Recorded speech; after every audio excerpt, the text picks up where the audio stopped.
Hello, मैं राज भास्कर आज आपके पास लेके आया हूँ आव्यूह चैप्टर का सेकंड क्लास। ठीक है, जो कि आपका मोस्टली कंप्लीट होने वाला है। ठीक है, शायद आपका इन्वर्स बचा हुआ रह जाए, लेकिन उसके अलावा जो भी होगा वो आपका कंप्लीट होने वाला है। देखिएगा क्या, सबसे पहले पिछले दिन जहाँ तक मैं आप पढ़ चुके थे वो था क्या, आव्यूह की संरचना। ठीक है, आव्यूह की संरचना। ठीक है, लेकिन आज हम लोग स्टार्ट करने वाले हैं टाइप्स ऑफ आव्यूह। इससे बोल सकते हैं आव्यूह के प्रकार, या फिर आव्यूह के प्रकार को आपके थ्योरी क्लास में, थ्योरी मतलब कहने का मतलब जो पीडीएफ आपको दिया जाता है, आपको पीडीएफ में दे दिया जाएगा। ठीक है, उसमें आपको पूरी तरह से कंप्लीट लिखा हुआ रहेगा। ठीक है, लेकिन एक बार इस चीज को सिर्फ यहाँ पे समझा देते हैं। ठीक है, क्या है, तो आज जो सबसे पहले जानने वाले हैं वो है आव्यूह की प्रकार। कितने प्रकार के आपके बेसिक आव्यूह होते हैं। नॉर्मली मतलब जो है बहुत ज्यादा मिनट्री मारने वाले नहीं है इस चीज में, बस आपको समझा के निकलने वाले हैं। चलिए, आव्यूह के प्रकार, टाइप्स ऑफ आव्यूह, टाइप्स ऑफ मैट्रिक्स। ठीक है, इसमें जो है स्टार्ट करते हैं सबसे पहले आव्यूह से, जिसका नाम है पंक्ति आव्यूह।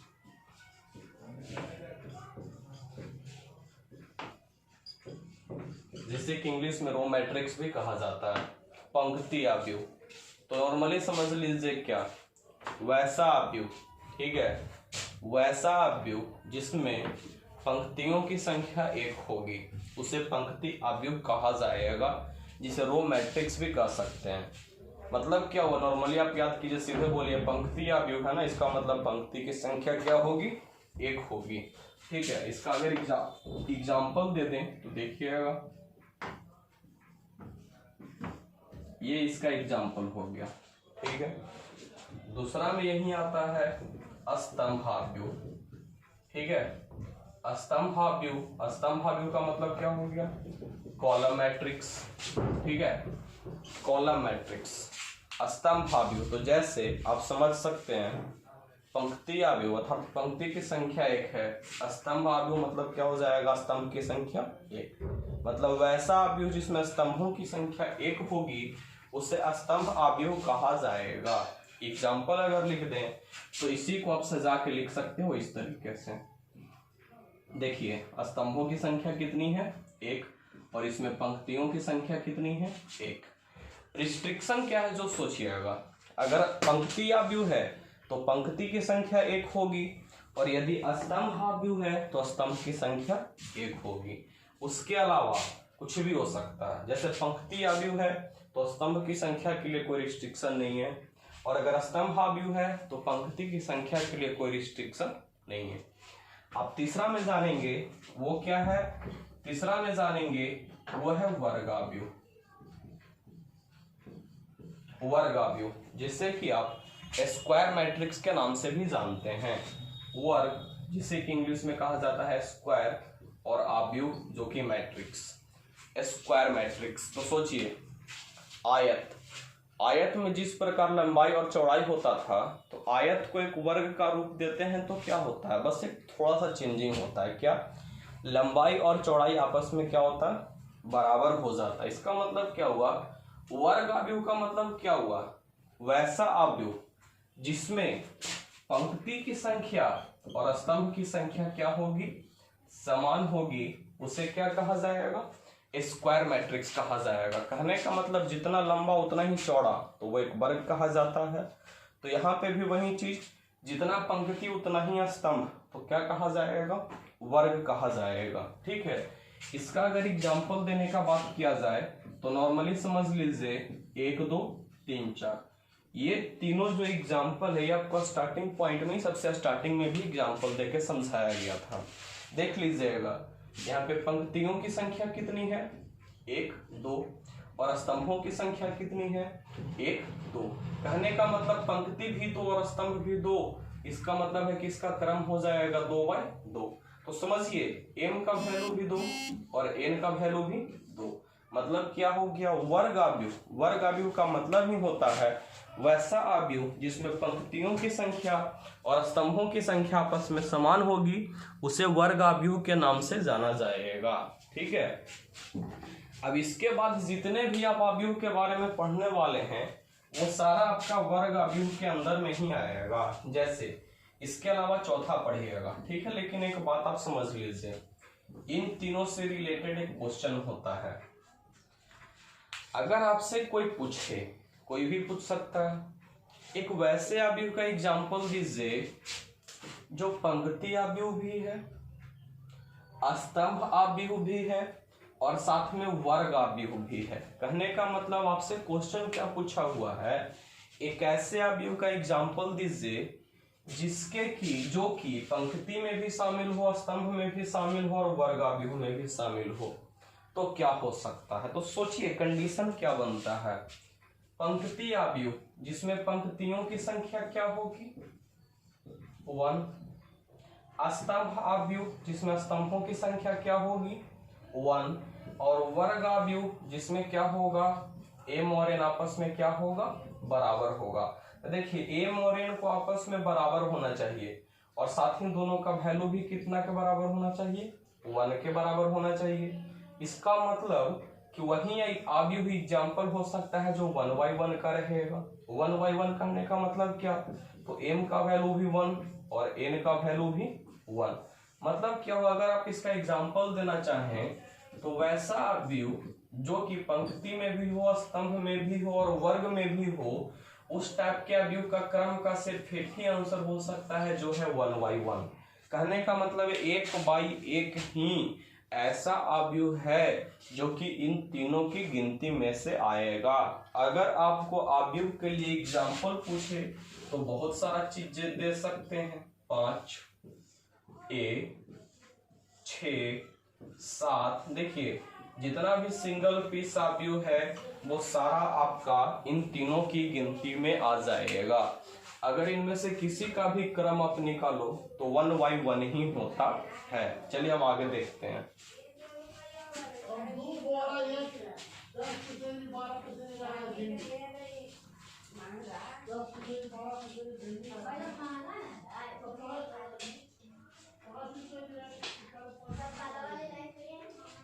चलिए अब देखते हैं। तो चौथा जो अवयव आता है आपके पास वो है विकर्ण अवयव। ठीक है, क्या है विकर्ण अवयव। देखिए जिसे कि इंग्लिश में कहा जाता है डायगोनल मैट्रिक्स। ठीक है, इंग्लिश में कहा जाता है डायगोनल मैट्रिक्स। तो विकर्ण अवयव कहते किसको है, विकर्ण के बारे में तो आप जानते होंगे, जो दोनों कॉर्नर को मिलाता है उसे क्या कहा जाता है, दो अपोजिट कॉर्नर को मिलाने वाली रेखाओं को विकर्ण कहा जाता है। लेकिन यहाँ पे सेम उसी के बेसिक पे समझना होगा क्या होता है विकर्ण अवयव। तो विकर्ण अवयव है क्या जो समझिए। तो सबसे पहले कहता है क्या, वैसा वर्ग अवयव। क्या, तो वैसा वर्ग अवयव जिसके विकर्ण अवयव क्या होंगे, जिसके विकर्ण अवयव शून्योत्तर होंगे। शून्योत्तर का मतलब समझते हैं, शून्योत्तर का मतलब होता है शून्य को छोड़कर। ठीक है, वैसा वर्ग अवयव जिसके विकर्ण अवयव शून्योत्तर होंगे तथा शेष अवयव शून्य होंगे। शेष अवयव शून्य हो उसे विकर्ण अवयव कहा जाता है। विकर्ण अवयव कहा जाता है। ठीक है, अब देखिए दो बात आपके पास आता है। क्या, तो विकर्ण अवयव किसे कहते हैं, तो विकर्ण अवयव किसे कहते हैं इस चीज को आप ध्यान से समझिए थोड़ा सा। सबसे पहले बात आता है वर्ग अवयव का। वर्ग अवयव का सबसे छोटा एग्जांपल लेते हैं 2/2 का। 2/2 कहने का मतलब 2 पंक्ति और इधर से 2 स्तंभ। ठीक है, इसको अगर हम सजाना चाहें तो पहले पंक्ति में भी 2 अवयव रहेंगे, दूसरे पंक्ति में भी 2 अवयव रहेंगे। इसका पोजीशन है फर्स्ट का फर्स्ट तो हो गया 1 1, ये पहले के दूसरे नंबर पे हो गया 1 2, ये दूसरे के पहले नंबर पे है तो हो जाएगा 2 1, और ये दूसरे के दूसरे नंबर पे है तो हो जाएगा 2। ठीक है, ये एक वर्ग अवयव है। अगर इसे विकर्ण अवयव की गिनती में डाला जाए। विकर्ण अवयव इससे समझा कैसे जाए, तो सीधे समझ लीजिए जो समान स्थिति पे आता है उसे विकर्ण अवयव कहा जाता है। समान स्थिति पे कहने का मतलब क्या हुआ, जो पहला के पहला पे आया, जो दूसरा के दूसरा पे आया और जो तीसरा के तीसरा पे आएगा उसे विकर्ण अवयव कहा जाएगा। ठीक है। 1 1 कहने का मतलब प्रथम के प्रथम स्थान पे होना चाहिए, 2 2 दूसरे के दूसरे स्थान पे होना चाहिए, 3 3 तीसरे के तीसरे स्थान पे। मतलब क्या हुआ कि जिस पंक्ति में है उसी स्तंभ में होना चाहिए। ठीक है। तो इसका एक छोटा सा एग्जांपल देते हैं।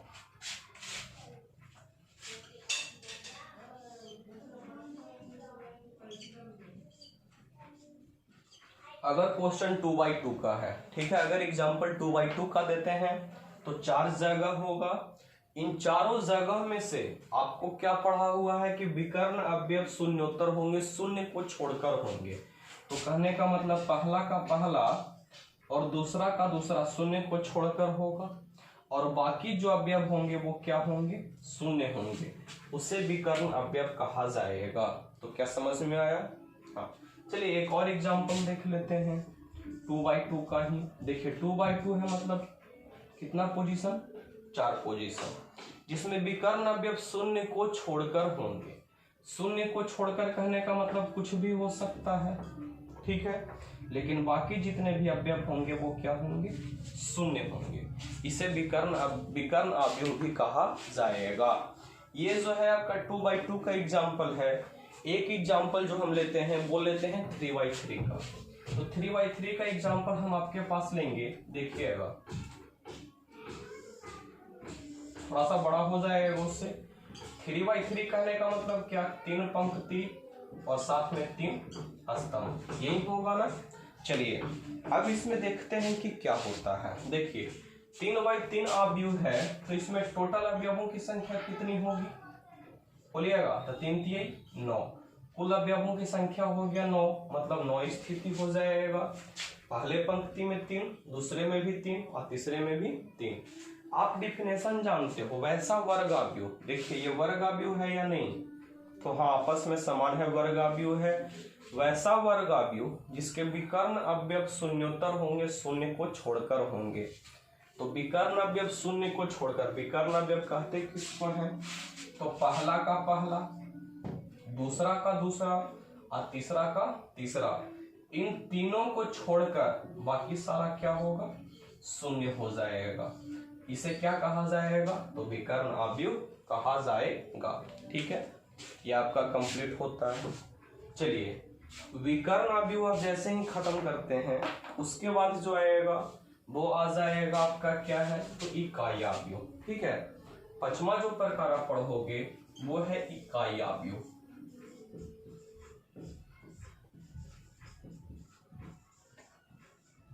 जिसे कि आप इंग्लिश में यूनिट मैट्रिक्स भी बोल सकते हो, या फिर इसी को आइडेंटिटी मैट्रिक्स भी बोला जाता है, आइडेंटिटी मैट्रिक्स भी कहा जाता है। देखिएगा है क्या, समझिए इस चीज को।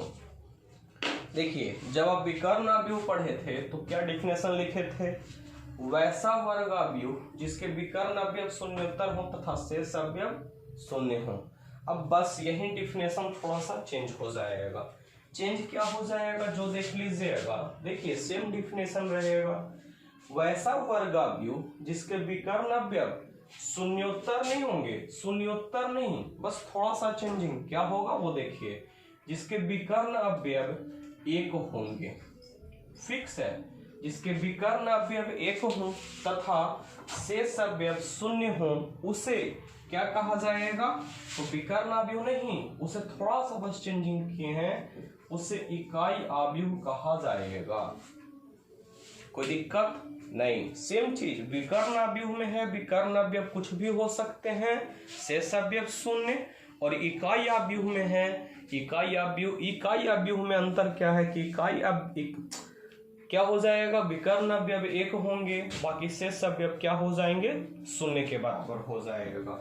ठीक है, शून्य होगा। तो चलिए इसका हम एग्जाम्पल देते हैं। तो जैसे ही एग्जाम्पल देंगे तो जो जरूरत का चीज नहीं उसको मिटाते हैं यहाँ पे। ठीक है, देखिए एग्जाम्पल देते वक्त हम क्या बोलें कि विकर्ण अवयव जो होंगे वो आपका क्या होगा, तो विकर्ण अवयव एक होगा, तो पहला का पहला और दूसरा का दूसरा विकर्ण अवयव होता है, इसीलिए क्या हो गया, एक हो गया।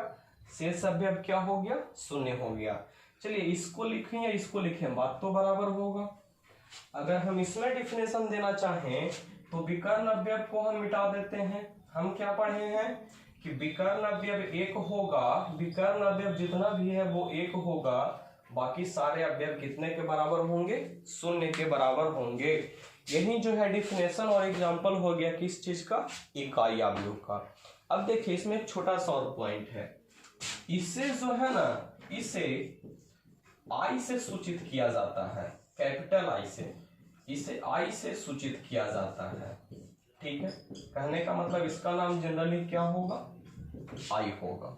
अब देखिए आई एक इकाई अवयव है। ठीक है, पहले इकाई अवयव के बारे में पढ़ें और देखें कि उसे आई से सूचित किया जाता है, लेकिन अब इसी चीज को पलट के पढ़ते हैं। आई जो कि इकाई अवयव है, जो कि 1/1 के रूप में भी हो सकता है, 2/2 के रूप में भी हो सकता है और 3/3 के रूप में भी हो सकता है। 1/1 के रूप में सिर्फ इस प्रकार होगा। ठीक है, 1 तो 1/1 के रूप में भी हो सकता है, 2/2 के रूप में भी हो सकता है और 3/3 के रूप में भी हो सकता है। लेकिन अब कोई पूछेगा अगर आई लिखा हुआ है तो उसके जगह पे 3 है, तो तीनों में से कौन सा लिखें, तो जहां पे जिस चीज का यूज होगा वहां पे हम उसका यूज करेंगे, जहां पे जिस चीज का यूज में आएगा, यूज करने के लायक होगा, वहां पे हम उसका यूज जरूरत के अनुसार करेंगे। चलिए प्रकार को जो है हम यहीं पे खत्म करते हैं। इसके अलावा भी प्रकार होता है, लेकिन ज्यादा जानने से कोई फायदा नहीं है। जो आपकी जरूरत की चीजें हैं सिर्फ उसी को बताया जा रहा है अभी, क्योंकि आपका इम्पोर्टेंट है और इम्पोर्टेंट होने के चलते ही ये आपका क्लास किया जा रहा है।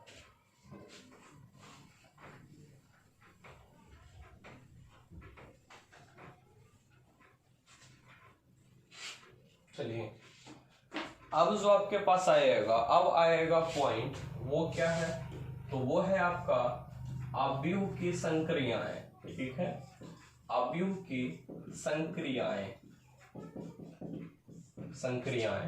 जिसे क्या बोल सकते हैं, ऑपरेशन ऑफ मैट्रिक्स, जिसे क्या बोल सकते हैं, क्या, ऑपरेशन ऑफ मैट्रिक्स। देखिए संक्रियाएं जिसका जनरली मतलब होता क्या है, मीनिंग होता क्या है, तो संक्रिया का मतलब है दो लोगों के बीच में की गई क्रिया को ही कहते हैं क्या, संक्रिया। दो लोगों के बीच में की गई क्रिया को संक्रिया कहा जाता है। लेकिन यहाँ पे जो है हम लोग पढ़ रहे हैं किसकी संक्रिया, अवयव की संक्रिया। तो अवयव की संक्रिया है, इसका मतलब क्या होगा कि दो अवयवों के बीच में हम क्रिया को पढ़ेंगे। तो दो अवयव आपके पास में आ रहा है। ठीक है, इसका मतलब क्या कि दो अवयव के बीच में कुछ ना कुछ काम होगा। तो वो काम क्या होगा, तो वो काम आपका हो सकता है या तो उसे हम जोड़ सकते हैं, या तो उसे हम घटा सकते हैं, या उसे हम गुना कर सकते हैं। ठीक है, तो यहाँ पे देखेंगे पहले जोड़ने और घटाने का काम, उसके बाद जो है आपको गुना करने के बारे में भी पढ़ा जाएगा। ठीक है, तो चलिए जोड़ने घटाने का काम जो है यहाँ पे करते हैं।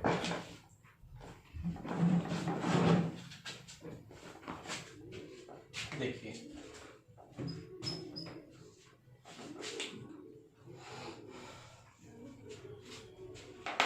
तो सबसे पहले है वो हम आपका पढ़ते हैं क्या, अवयव का योग और अंतर। ठीक है, योग और अंतर का मतलब क्या हो गया, जोड़ और घटाव। ठीक है, हम दो अवयव का जोड़ और घटाव के बारे में पढ़ेंगे। तो दो अवयव का जोड़ और घटाव के बारे में पढ़ रहे हैं, तो देखिए किसी भी चीज को जोड़ने के लिए क्या कंडीशन होता है, सबसे पहले इस चीज को समझिए। दो अवयव को जोड़ा जाएगा या घटाया जाएगा तभी जब उनके क्रम आपस में समान हो। ठीक है, जब उनका क्रम आपस में समान होगा तभी उसे जोड़ा या घटाया जा सकता है। यदि उनके क्रम आपस में समान न हो तो उसे कभी ना जोड़ा जाएगा और ना कभी घटाया जाएगा। अब कोई पूछेगा यदि क्रम समान है तो जोड़ेंगे कैसे, तो सिंपल रूल है, कैसे जोड़ेंगे, तो बस उनके स्थिति अवयव को आपस में जोड़ेंगे। स्थिति अवयव कहने का मतलब क्या हुआ, जो पहले अवयव का पहले में है उसको दूसरे अवयव के पहले के साथ जोड़ेंगे, जो पहला का दूसरा में है उसको पहले के दूसरे के साथ जोड़ेंगे। कहने का मतलब जिस स्थिति पे पहले में है दूसरे वालों को उसी स्थिति के साथ जोड़ा जाएगा। जैसे एक छोटा सा एग्जांपल देखिएगा, देखिए लिख नहीं रहे, आपको थ्योरी लिखा हुआ रहेगा। जैसे दो अवयव है, एक एग्जांपल मान लेते हैं 1 2 3 4, दूसरा अवयव का एक एग्जांपल है 6 7 3 9। ठीक है, यदि आपसे कोई बोल दे दोनों को जोड़िए, ठीक है, तो जोड़ने से पहले ये सोचिए क्या ये जुट सकता है या नहीं। तो सबसे पहले आपको हम बताए हैं क्या, दोनों का क्रम आपस में समान होना चाहिए। तो क्रम आपस में समान होना चाहिए, इसका मतलब क्या हुआ कि इन दोनों का क्रम बताइए। तो पहला का क्रम क्या है, 2 पंक्ति 2 स्तंभ 2/2। इसका क्रम क्या है, 2 पंक्ति 2 स्तंभ, इसका क्रम क्या है 2/2।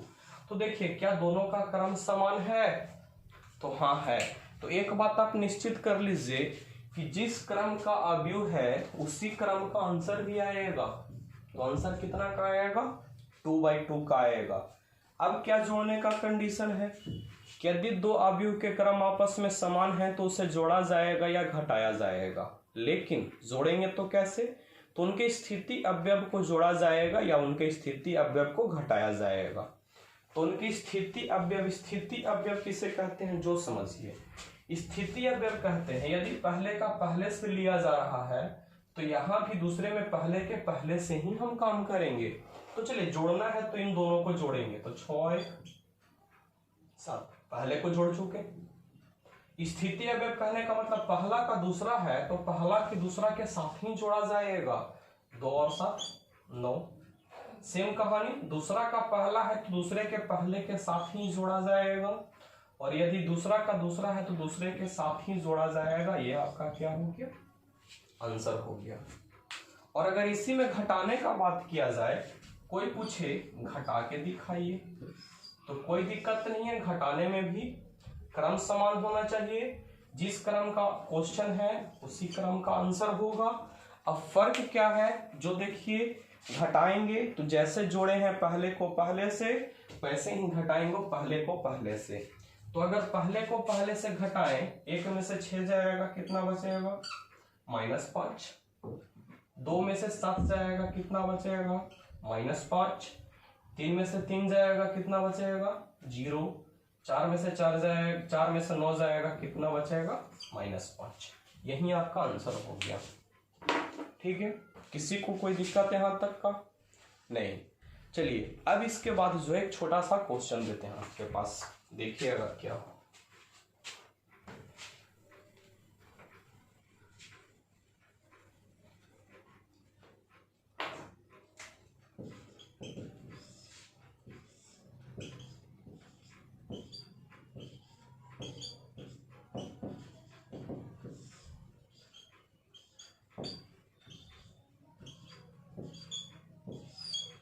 यदि आपको कहा जाए कि a + b और a - b ज्ञात कीजिए, ठीक है, तो सबसे पहले देखिए क्या ज्ञात हो सकता है या नहीं, क्या दो अवयव को जोड़ा जा सकता है या नहीं। तो क्या जोड़ सकते हैं या नहीं, सोच के बताइए। पहले का क्रम क्या है, तो पहले का क्रम सोचिए 2 पंक्ति है और स्तंभ कितना है 3। कहने का मतलब पहले का क्रम है 2/3। दूसरे का क्रम कितना है, 2 पंक्ति है, स्तंभ कितना है 3। दूसरे का क्रम है 2/3। लग रहा है दोनों सेम है, तो जिस क्रम का क्वेश्चन है उसी क्रम का आंसर आ जाएगा, इसमें किसी को कोई डाउट नहीं होना चाहिए। चलिए जब क्रम सेम है तो अब हम जोड़ने का काम करेंगे। तो जोड़ा कैसे जाता है, तो पहले को पहले से, दूसरे को दूसरे से और तीसरे को तीसरे से जोड़िए। 6 और 3 9, 4 और 2 6, 2 और 1 3। पहले को जोड़ लीजिए। दूसरे में जाएंगे तो पहले को पहले से, दूसरे को दूसरे से और तीसरे को तीसरे से जोड़ा गया, कहानी खत्म हो गया। कोई दिक्कत है यहां तक का नहीं। अब जाते हैं थोड़ा सा आगे, जो कि क्या है, माइनस का। तो जैसे ही हम माइनस के बारे में जानेंगे तो माइनस भी सेम किसका आता है, यदि क्रम समान है, यदि क्रम समान हो तो घटाया जाएगा तो उनके स्थिति अवयव को, या जोड़ा जाएगा तो उनके स्थिति अवयव को। तो चलिए यहाँ पे घटा के देखते हैं। 3 में से 6 गया, कितना बचा, -3। दूसरे को दूसरे के घटाएंगे, 4 में से 2 गया तो 2। तीसरे को तीसरे से घटाएंगे, 2 में से 1 गया तो 1, कहानी खत्म। अब दूसरे लाइन में आते हैं, 3 से 3 गया तो 0, 2 से 2 गया तो 0, 1 से 4 गया तो -3। यही आपका क्या हो गया, आंसर हो गया। ठीक है, कहने का मतलब प्लस और माइनस में आपको ख्याल सिर्फ 2 चीज का रखना है। सबसे पहला चीज कि उनके क्रम समान होने चाहिए, और यदि क्रम समान है तो उसे अपने स्थिति अवयव के साथ जोड़ा या घटाया जाएगा। ठीक है, अब जो है प्लस माइनस तो पढ़ चुके हैं, तो प्लस माइनस जब हो चुका है तो अब जो है आते हैं गुना पे। ठीक है, लेकिन गुना में दिक्कत क्या है कि गुना आपका होता है 2 तरह से। ठीक है, गुना 2 तरह से कहने का मतलब 2 रूप में गुना किया जाता है। पहला गुना किया जाता है अवयव का एक संख्या के साथ, और दूसरा गुना किया जाता है एक अवयव का दूसरे अवयव के साथ। देखिए कैसे, हम संक्रिया ही पढ़ रहे हैं, लेकिन संक्रिया में क्या, जोड़ घटाव तो खत्म हो चुका है आपका। अब हम पढ़ रहे हैं गुना, कहने का मतलब अवयव का गुणन। ठीक है, इसको मिटाते हैं। अब क्या पढ़ रहे हैं, तो अब जो टॉपिक है वो है अवयव का गुणन। ठीक है, लेकिन गुणन का 2 पार्ट होता है। पहला जो होता है क्या, अवयव का गुणन संख्या के साथ, और दूसरा जो गुना होता है अवयव का गुना अवयव के साथ। ठीक है, जैसे अवयव को अवयव के साथ जोड़ा गया, अवयव को अवयव के साथ घटाया गया, सेम वैसे ही अवयव को अवयव के साथ गुना किया जाएगा। लेकिन सबसे पहले जो है हम पहले पार्ट को पढ़ते हैं। कहने का मतलब क्या हुआ, अवयव का गुणन जो है किसी संख्या के साथ, तो ये जो है बिल्कुल सिंपल है, आपका समझना कुछ नहीं है। एक बात ध्यान से सुन लीजिए, यदि किसी अवयव को किसी संख्या से गुना किया जाए तो उसके सभी अवयवों में उसी संख्या से गुना हो जाती है। ध्यान से सुनिएगा इस चीज को, यदि किसी अवयव को किसी संख्या के साथ गुना किया जाए तो उसके सभी अवयवों में उसी संख्या से गुना हो जाती है। जैसे यदि कोई एग्जाम्पल है आपके पास, अवयव दिया हुआ है, एग्जाम्पल मान लेते हैं 3, 4, 3, 2, 3, 5। ठीक है, कोई अवयव है आपके पास दिया हुआ, अगर कहें इसमें 4 से गुना कीजिए, तो यदि आप इसमें 4 से गुना कर रहे हो तो जब इधर 4 से गुना किए हो तो इसमें भी 4 से गुना करोगे ना, तो 4 से गुना कर रहे हो। देखो तो सेम वही कहानी आया है ना। देखो, एक अवयव को गुना किया जा रहा है एक संख्या के साथ, तो क्या होगा, तो कुछ नहीं होगा, होगा यही जो हम आपको बोले हैं अभी कि इसके सभी अवयवों में इसी संख्या से गुना हो जाएगी। तो गुना कीजिए, 4 से गुना कीजिएगा, 4 तिहाई 12, 4 चको 16, 4 तिहाई 12, 4 दूनी 8, 4 तिहाई 12, 4 पच्चे 20। यही आपका क्या हो गया, आंसर हो गया। यदि एक छोटा सा और एग्जाम्पल ले लेते हैं, उसके बाद 1-2 क्वेश्चन बनाएंगे। ठीक है, जैसे आपके पास एग्जाम्पल हम बोल दें, एक अवयव है 3, 4, 2, 2, 1, 3, 5, 3, 7। ठीक है, यदि कह दें आपको इसमें 5 से गुना करना है, ठीक है, इस अवयव में क्या करना है, तो आपको 5 से गुना करना है। तो 5 से गुना करना है तो आप कैसे करोगे, तो पहले आपको हम बता चुके हैं, यदि किसी अवयव में किसी संख्या से गुना की जाए तो उसके सभी अवयवों में उसी संख्या से गुना हो जाती है। तो सभी अवयवों में उसी संख्या से गुना हो जाएगी, इसका मतलब क्या है कि 5 तिहाई 15,